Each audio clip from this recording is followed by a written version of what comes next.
Buenas tardes, proseguimos con el curso de plaguicidas impartido por Bioconciencia, nuestro grupo biotecnológico de confianza.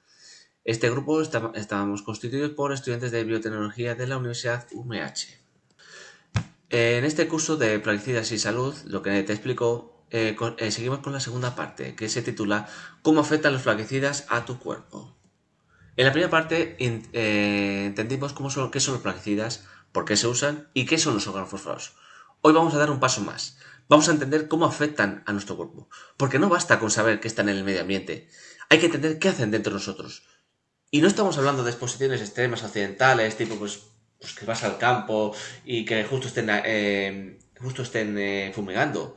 Estamos hablando de lo cotidiano, de lo que comemos, las frutas, las verduras, de lo que respiramos, sea en el campo, en el parque, en casa, de lo que tocamos. Esto en algunos casos puede constituir unas situaciones de vida o muerte si no tenemos el cuidado preciso, sea con nosotros mismos o con nuestros seres queridos. ¿Y cómo entran en el cuerpo estos plaguicidas? Pues los plaguicidas principalmente entran en nuestro cuerpo a través de tres vías principales. Por la boca, ingestión, sea pues eso, con frutas, verduras que contengan estos residuos en cantidades importantes de plaguicidas, es decir, al comer frutas, verduras u otros alimentos que tengan estos residuos, ya que aunque los lavemos, los químicos pueden permanecer, si no se pueden no eliminarse de manera completa, sobre todo si no se hace de manera adecuada. O por la nariz, por ejemplo, al respirar aire contaminado después de una fumigación, ya sea en el campo, en parques o incluso en casa después de usar un insecticida. O por la piel, que sería lo que se denomina una absorción cutánea, al tocar superficies recién fumigadas, manipular productos sin protección o caminar descalzos sobre zonas tratadas. Y no hace falta estar en el campo, ya que puede haber frutas y verduras que tengan residuos, podemos estar en parques que han sido recién fumigados, o hay productos domésticos mal etiquetados que contienen estos compuestos. E incluso en interiores los plaguicidas pueden permanecer en el polvo doméstico. Y lo más preocupante, los niños. Porque los niños son las personas más vulnerables y las más expuestas, ya que gatean por todas partes, se llevan cosas a la boca y tienen una piel más permeable y un sistema nervioso en desarrollo. Y ahora os preguntaréis, ¿y cómo eliminamos estos órganos fosforados de los alimentos? Es decir, frutas y verduras. Pues primero hay que hacer un lavado inicial con agua corriente. Es decir, poner las frutas y las verduras bajo el grifo y frotarlas suavemente durante al menos 30 segundos. Se puede usar un cepillo limpio para frutas con piel dura, como por ejemplo la manzana, las peras, los pepinos. Después de eso, se prepara una solución con bicarbonato sódico, a razón de una cucharada de bicarbonato por cada litro de agua que usemos en un recipiente. Ahí colocamos nuestras frutas y hay que nos tenemos y verduras y nos aseguramos que la temperatura del agua sea temperatura ambiente. Después ponemos nuestras frutas y verduras en esa solución durante 12-15 minutos. Este paso nos ayuda a disolver estos residuos de los plaguicidas, sobre todo los organofosforados. Después hacemos un enjuague final. Este enjuague final es para retirar la presencia del bicarbonato de los alimentos. Y posteriormente procedemos a un secado, sea con un papel de cocina o un paño limpio, y que nos ayuda a retirar el exceso de humedad y posibles residuos disueltos. Y por último, el último paso sería el almacenamiento adecuado de los alimentos en lugares limpios y secos para consumirlos cuando consideréis oportuno. Y ahora el siguiente paso pues sería que es el apartado más importante de este curso, de esta segunda parte, que constituye qué hacen los órganos fosforados en nuestro cuerpo. Los órganos fosforados cuando entran en nuestro cuerpo, sea por la boca, la piel o los pulmones, no se quedan en un lugar, sino que se distribuyen, se absorben y se reparten por todo el cuerpo. De manera que pueden llegar al cerebro, afectando el sistema nervioso, pueden llegar a los pulmones, sobre todo si son inhalados, al hígado, ya que intentan metabolizarlos para poder eliminarlos y reducir los efectos tóxicos del organismo. Pueden llegar a los músculos, donde pueden producir temblores o debilidad, y hay otros órganos sensibles, como por ejemplo los riñones y el corazón. A su vez, los riñones se afectan porque se intenta hacer una eliminación parcial de estos compuestos. Es decir, el cuerpo intenta a través del hígado y de los riñones eliminar estos órganos fosforados. Pero también se produce la acumulación de estos compuestos en los tejidos grasos y en el sistema nervioso. Como se dijo en la primera parte, los organofosforados tienen una función que es bloquear la enzima denominada acetilcolinesterasa, que es una enzima esencial para el control de los impulsos nerviosos. Cuando esta enzima se bloquea, los nervios se sobreestimulan, ya que se continúa su estimulación porque la acetilcolina, que es la sustancia que es metabolizada por esta enzima, se mantiene en el impulso, en los nervios, en la conexión entre los nervios, o sea, entre las neuronas. Y a su vez también entre los músculos, porque los músculos tienen una comunicación molecular con las neuronas, de manera que los músculos se contraen sin un control. Y esto hace que el cuerpo entre en crisis. Esto sucede, como he dicho anteriormente, porque hay una acumulación de acetilcolina, porque no se elimina. Y al no poder eliminarse, la acetilcolina se acumula en la sinapsis, es decir, en la conexión entre neuronas y en la conexión entre la neurona y las células musculares.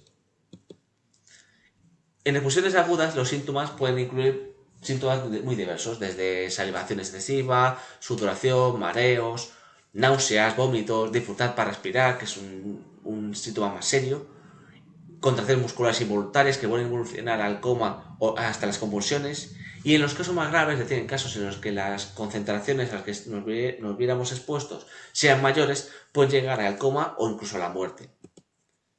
Pero lo más común no es lo agudo, es decir, no, lo más común no es que vayamos a un campo y que justo hayan fumigado o que en casa usemos muchísimo el insecticida, sino que lo más común es lo crónico, es decir, estar expuestos a cantidades muy pequeñas de estos compuestos de manera continua, de manera que se van acumulando en nuestro interior y llega un momento en que producen y entonces lo que hacen es que producen síntomas de manera continua, de manera silenciosa. Y aquí es donde aparecen los síntomas más problemáticos por su frecuencia, que sean problemas de memoria, déficit de atención, alteraciones hormonales y riesgos del desarrollo cerebral en los niños. Sobre todo cuanto más pequeño, porque el desarrollo del cerebro en los niños se produce sobre todo hasta los 2 años. Es decir, es la etapa más crítica en el caso de los niños. Y ahora os preguntaréis, ¿y qué dice la ciencia? Pues hay cientos de estudios que relacionan la exposición a órganos fosforados con efectos en la salud. Algunos ejemplos, pues por ejemplo tenemos que investigaciones en Estados Unidos han encontrado que niños cuyas madres estuvieron expuestas a los clorpiríferos durante el embarazo tienen un menor coeficiente intelectual. Es decir, que la presencia de los clorpiríferos produjeron una serie de daños en los fetos que se expresaron en los niños durante sus primeros años de vida, generando como consecuencia una afectación en el coeficiente intelectual de los niños, es decir, en la inteligencia, en las capacidades intelectuales. Otro ejemplo, pues por ejemplo, tenemos estudios en trabajadores agrícolas que muestran una mayor incidencia de enfermedades neurológicas, es decir, que la exposición continua a estos compuestos, sobre todo si no presentan los equipamientos adecuados de protección, o sea, es decir, los EPI, los equipos de protección individual, presentaron una mayor incidencia de enfermedades neurológicas. O, por ejemplo, en Europa, que se ha detectado la presencia de residuos en alimentos que superan los límites permitidos. Y no se trata solo de intoxicaciones, se trata de efectos acumulativos, ya que, como he dicho, estos compuestos se acumulan, ya sea en el tejido graso, ya sea en el sistema nervioso, y pueden llegar a tardar hasta años en manifestarse. Y además hay evidencias de que los órganos fosforados pueden interferir con el sistema endocrino, es decir, con las hormonas. Es decir, pueden afectar la fertilidad y incluso pueden aumentar el riesgo de ciertos tipos de cáncer. ¿Y qué pasa con los bebés y con los niños? Pues como se ha dicho, como he dicho anteriormente, son los más vulnerables. Su sistema nervioso está en desarrollo.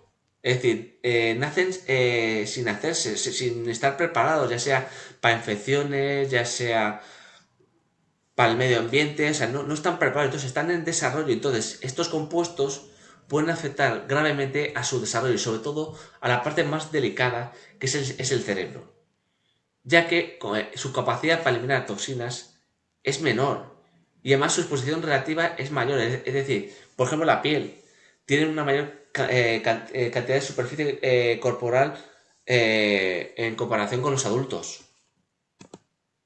Entonces, ¿qué hemos aprendido hoy? Pues hemos aprendido hemos aprendido, por ejemplo, que los plaguicidas están en los alimentos.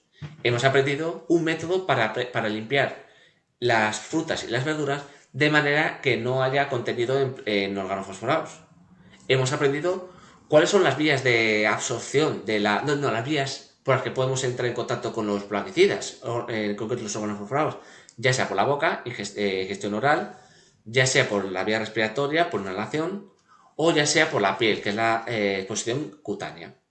Hemos aprendido los síntomas que pueden presentarse en caso de que tuviéramos una exposición aguda, es decir, a una exposición, a una concentración suficiente de organofosforados de manera momentánea.